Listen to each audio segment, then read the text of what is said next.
Hi നിമ്മയാണ്. എല്ലാവർക്കും എൻ്റെ വീഡിയോയിലേക്ക് സ്വാഗതം.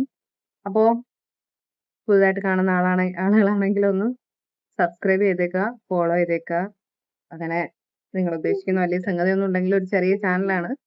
സപ്പോർട്ടേഴ്സ് ചോദിച്ചാൽ വളരെ ആവശ്യമാണല്ലോ. അപ്പോൾ ഞാൻ ഇന്ന് നമ്മുടെ ഈ തമ്പനയിലിൽ പറഞ്ഞതുപോലെ തന്നെ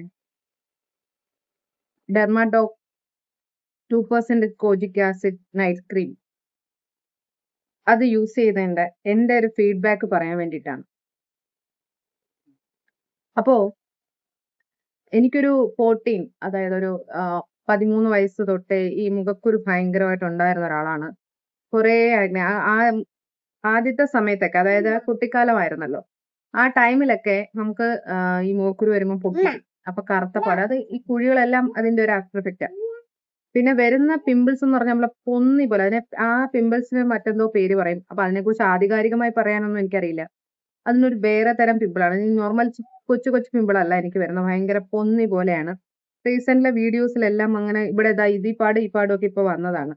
പക്ഷെ ഇതൊക്കെ ഈ ആക്നെ മാർക്സിന്റെ ഒക്കെ കാരണം ഞാൻ പൊട്ടിച്ചതല്ല. തനിയെ അത് ബ്ലാക്ക് കളർ ആവുന്നതാണ്. പിന്നെ ഓട്ടോമാറ്റിക് നമ്മുടെ മുഖത്തേക്ക് കൈ എപ്പോഴും തൊടുന്നതും സ്കിൻ ക്ലൻസ് ചെയ്ത് വെക്കാത്തതും ഒക്കെയാണ് കാരണം എന്നാണ് പറയുന്നത്. പക്ഷെ അതിനെല്ലാം ഉപരി നമ്മുടെ ഫുഡ്, അതിനപ്പുറം ഹോർമോണൽ പ്രോബ്ലംസ്, ഇത് കൂടുതലും ഒരു എബൌട്ട് 20 to 25, 30 to 35 ഇതൊക്കെ ആവുന്ന ടൈമിൽ ഇത് കുറച്ചുകൂടെ കൂടും. ചിലർക്ക് പിമ്പിൾസേ ഇല്ല. പിമ്പിൾസ് ഇല്ലാത്തവര് ഇതിനെക്കുറിച്ചൊന്നും വറീഡ് ആവേണ്ട കാര്യമില്ല. പക്ഷേ ഈ നൈറ്റ് ക്രീം യൂസ് ചെയ്യുന്നവര്, അത് പിമ്പിൾസ് ഉള്ളവരാണെങ്കിലും ഇല്ലാത്തവരാണെങ്കിലും, ഞാൻ ഈ പറയുന്ന പ്രശ്നങ്ങൾ ഉണ്ടായിട്ടുണ്ടോ എന്നുള്ളത് ഒന്ന് കമന്റ് ചെയ്യണം. കാരണം നമ്മൾ മുഖത്ത് അപ്ലൈ ചെയ്യുന്ന ഒരു കാര്യമാണ്. അത് നമ്മുടെ ശരീരത്തിലെ ഏറ്റവും ഇമ്പോർട്ടന്റ് ആയിട്ടുള്ള ഒരു ഭാഗം കൂടിയല്ലേ മുഖം. അപ്പോ ഞാനിത് വാങ്ങിയത് ഇതിന്റെ ഒരു യൂസ് എന്ന് ഇവർ അവകാശപ്പെട്ട കാര്യം എന്ന് പറഞ്ഞാല്, അവകാശപ്പെട്ടതെന്ന് ഞാൻ പറയാൻ കാരണം ഞാൻ ഇവർക്ക് എതിരായിട്ടൊന്നും സംസാരിക്കാനായിട്ടൊന്നും വന്നതല്ല കേട്ടോ. ഈ ആക്നെ മാർക്സ്, പിന്നെ നമ്മുടെ സ്കിൻ കുറച്ച് ഇത്തരം ഈ ഒരു ബ്ലാക്ക് ഷെയ്ഡ് എല്ലാം മാറ്റി, അതായത് ടാൻ എല്ലാം മാറ്റിയിട്ട് നമുക്കൊരു ബ്രൈറ്റനിങ് സ്കിന്ന് പ്രൊവൈഡ് ചെയ്യും എന്നാണ് ഈ ഒരു നൈറ്റ് ക്രീം ഉദ്ദേശിച്ചത്. ഞാൻ ഉദ്ദേശിച്ചത് ഈ ആക്നെ മാർക്സ് പോവല്ലോ, ബ്രൈറ്റനിങ് എന്ന് പറയുന്നത് സത്യം പറയാലോ ദൈവം സഹായിച്ചിട്ട് എനിക്ക് അങ്ങനെ ഒരു താല്പര്യമില്ല. പിന്നെ നമ്മൾ ഈ മേക്കപ്പ് ഒക്കെ ഇട്ട് റീക്രിയേഷൻ വീഡിയോ ചെയ്യുമ്പോൾ മാത്രമാണ്. അല്ലാത്തപ്പോ നമ്മളൊരു എന്റെ പൗഡർ നിങ്ങൾ കണ്ടു കാണുന്നതിനകത്തുള്ള ഹിമാലയ പൗഡറാണ് യൂസ് ചെയ്യുന്നത്. അതർവൈസ് മറ്റൊന്നും ഉപയോഗിച്ചിട്ടില്ല. അപ്പം ഇത് ഞാൻ യൂസ് ഏകദേശം ഒരു എനിക്ക് തോന്നുന്നു ഒരു 2 ആഴ്ച മുമ്പാണ് ഞാൻ ഇത് വാങ്ങിക്കുന്നത്. ഇത് നമുക്ക് മീഷോയിൽ നിന്നാണ് വാങ്ങിച്ചത്. ഏകദേശം ഒരു 240 rupees ആയി ഇതിന്. ഞാൻ ഈ ആക്നെ മാർക്സ് പോകട്ടെ, കാരണം എല്ലാവരും ഇൻസ്റ്റാഗ്രാമിലായാലും യൂട്യൂബിലായാലും എൻ്റെ വീഡിയോയുടെ താഴെ വരുന്നത് ഈ ആക്നെ മാർക്സ് എന്തെങ്കിലും ഒരു സൊല്യൂഷൻ കണ്ടുപിടിക്കുക, ചില പ്രോപ്പർ ട്രീറ്റ്മെന്റ് എടുക്കുക എന്നൊക്കെയാണ്. ട്രീറ്റ്മെന്റിനൊക്കെ ഒരു പരിധിയുണ്ട്. അതിനപ്പുറം ഹോർമോണൽ ഇംബാലൻസിനൊക്കെ നമുക്ക് ഒന്നും ഒരു നല്ല എൻഡോക്രൈനോളജിസ്റ്റിനെ അല്ലെങ്കിൽ ഒരു സ്കിൻ സ്പെഷ്യലിസ്റ്റിനെ ഒക്കെ കണ്ടിട്ട് ഇതിന് വേണ്ട പുതുതായിട്ട് ചെയ്യേണ്ട കാര്യങ്ങൾ നമ്മൾ ചെയ്ത് ഇതിനെല്ലാം ക്യൂർ വരുത്തിക്കുക എന്നുള്ളതാണ്. അതിനൊക്കെ ഇപ്പോൾ ഒരുപാട് ടെക്നോളജി ഡെവലപ്പ് ആയതുപോലെ സ്കിന്നിന് വേണ്ടി കെമിക്കൽ പീലിങ്ങും അതും ഇതും എല്ലാം ഉണ്ട്. പക്ഷെ ഇപ്പോൾ ഞാൻ പോകുന്നൊരു ഫൈനാൻഷ്യൽ സ്റ്റേജിൽ എനിക്ക് ഒരു ട്രീറ്റ്മെന്റിനും പറ്റില്ല. പിന്നെ പിമ്പിൾസ് കാണാൻ സാധാ ഒരു സ്കിൻ സ്പെഷ്യലിസ്റ്റിനെ കാണാം, മീൻസ് ഡെർമറ്റോളജിസ്റ്റിനെ കാണാം എന്നാണ് ഞാൻ വിശ്വസിച്ചിരിക്കുന്നത്. പക്ഷെ അതിനു മുമ്പ് ഞാൻ ഈ ക്രീം യൂസ് ചെയ്തപ്പോൾ നിങ്ങൾ അറിയേണ്ട ഒരു കാര്യം, എനിക്കിത് നൈറ്റാണ് യൂസ് ചെയ്യുന്നത്. നൈറ്റ് ക്രീമാണ്, നമുക്ക് എല്ലാവർക്കും അറിയാം. ഇത് 2% കോജിക് ആസിഡാണ്. നമ്മുടെ മുഖത്ത് ആവശ്യമായിട്ടുള്ള കാര്യമാണ്. കോജിക് ആസിഡും നിയാസിനമൈഡും ഒക്കെ നമുക്ക് ആവശ്യമുള്ള കാര്യം തന്നെയാണ്. പക്ഷെ ഇത് ഇട്ടതിന് ശേഷം എനിക്കൊരു പച്ച മലയാളത്തില് നമ്മൾ ഇടുന്ന ഭാഗത്ത് ഭയങ്കരമായിട്ട് ചുടുന്ന പോലെ ഫീല്. നല്ല ചുട്ട് നമുക്കൊരു ഒരുമാതിരി ചൂട് വന്നിട്ട് ഭയങ്കരമായിട്ട് ഒരു ഇൻഫ്ലമേഷൻ, അതിനെ എന്താ പറയണ്ട, ഹീറ്റിങ്, പിന്നെ ഒരു ഇച്ചിങ്ങും ഒക്കെ വരാം. ഇച്ചിങ് എന്ന് പറയുമ്പോൾ ചൊറിച്ചിലാവും, അതില്ല, ഒരു പുകച്ചില്. ദാറ്റ്സ് എക്സാക്ട് വേർഡ്, ഒരു പുകച്ചില്.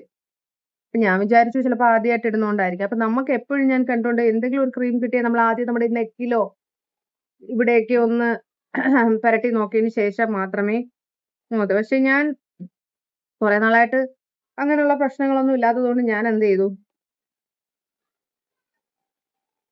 ഞാൻ അതിനെ വലിയ കാര്യമാക്കിയില്ല. ഒന്നാമത്തെ കാര്യം. അപ്പോ ഇത് എനിക്ക് ഡബിൾ ചിൻ ഇറങ്ങി തുടങ്ങിയല്ലേ, നമ്മളതിനെ കുറിച്ചൊന്നും അറിയാത്തതുകൊണ്ട്. അപ്പൊ ഓക്കെ, അപ്പൊ ഇത് എനിക്ക് ഇൻഫ്ലമേഷൻ ഉണ്ടായി. അതിനപ്പുറം ഞാൻ ഇതിന്റെ കൂടെ ഇവരുടെ സെറം, നിയാസിനമൈഡിന്റെ 10% ഫേസ് സെറം, അത് ഡേ ടൈമിൽ യൂസ് ചെയ്യുന്നുണ്ടായിരുന്നു. ഡേ നൈറ്റ് യൂസ് ചെയ്യാൻ പറ്റുമെന്നാണ് അവർ പറയുന്നത്. അപ്പൊ ഇത് ഡേ ടൈമിലും ഇത് നൈറ്റ് ടൈമിലും.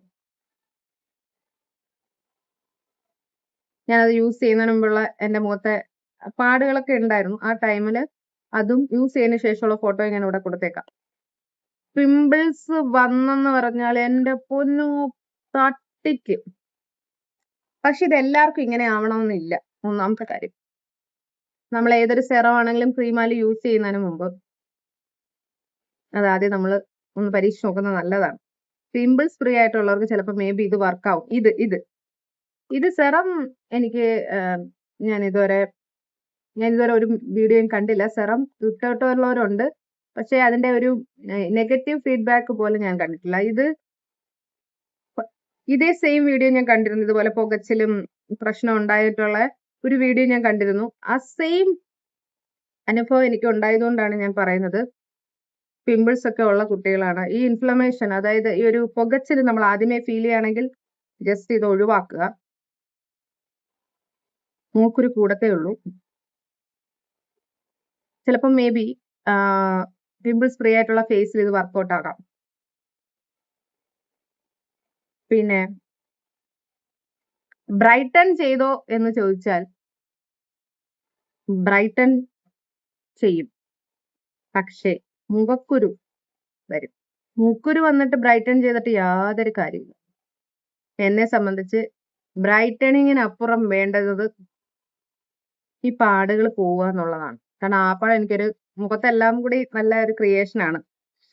അപ്പോ I should not suggest Dermotech 2% kojic acid pimples ഉള്ള ഫേസിൽ ഞാനിത് സജസ്റ്റ് ആക്കത്തില്ല.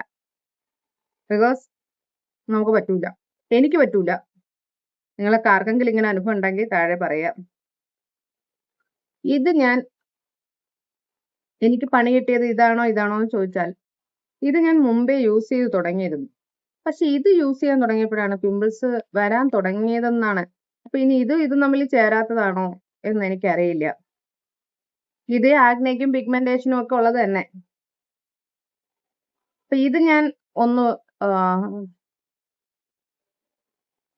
ഒന്ന് മാറ്റി വെച്ചിരിക്കുകയാണ്. അല്ല, ഇത് ഞാൻ ഒന്ന് ഉപയോഗിക്കാൻ തുടങ്ങിയിരിക്കുകയാണ്. ഇത് ഞാൻ മാറ്റി, കാരണം ഇത് പറ്റുന്നില്ല. പുകച്ചില് ഇതിനങ്ങനെയുള്ള ഒരു ഇതും എനിക്ക് തോന്നിയിട്ടില്ല. പക്ഷെ വളരെ സെൻസിറ്റീവ് ആയിട്ടുള്ള ഫേസ് ആയതുകൊണ്ടായിരിക്കും, എന്റെ പോസ് എല്ലാം ഓപ്പൺ ആയതുകൊണ്ട് ഭയങ്കരമായിട്ട് ഈ അഴുക്ക് കയറി അടഞ്ഞിരിക്കുന്ന, അല്ലെങ്കിൽ ഇത്ര പിമ്പിൾസ് ആയിട്ടുള്ള നല്ല ഓയിൽ എക്സ്പോഷർ ഉള്ള ഒരു മുഖം ആയതുകൊണ്ടായിരിക്കാം എനിക്ക് ഈ പണി കിട്ടിയത്.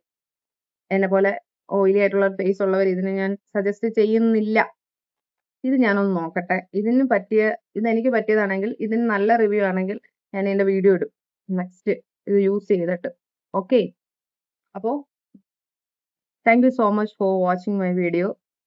ഇതൊരു വലിയ വീഡിയോ ഇടുന്നതല്ല. എന്നെ പോലെ ആർക്കെങ്കിലും ഇത് കൊണ്ട് എന്തെങ്കിലും പ്രശ്നം ഉണ്ടായിട്ടുണ്ടെങ്കിൽ അത് ഒഴിവാക്കാൻ വേണ്ടിയിട്ട് ഞാൻ പറഞ്ഞതാണ്. Okay, thank you so much for your support. Okay, thank you for watching my video.